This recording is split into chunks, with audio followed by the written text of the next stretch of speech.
L'aigua és un bé natural que tenim a l'abast als rius i fonts. Com passa amb la resta d'éssers vius, és una part fonamental del nostre cos.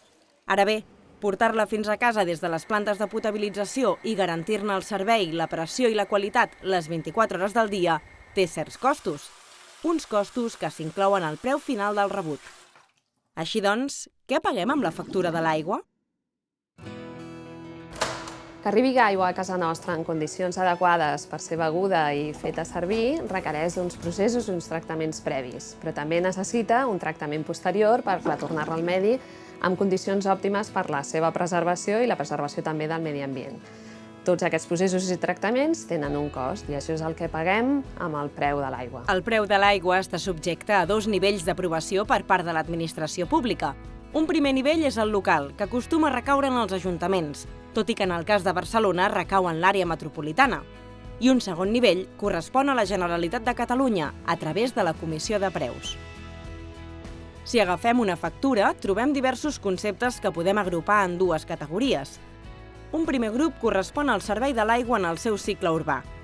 I un segon, als impostos que apliquen les diferents administracions, com el cànon de l'aigua, els impostos municipals o l'IVA.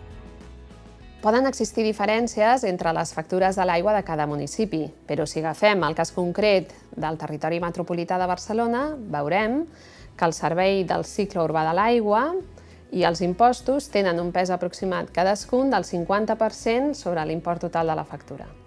Ens podem trobar que dintre de la factura de l'aigua hi hagin alguns conceptes que no estan relacionats directament amb el cicle de l'aigua.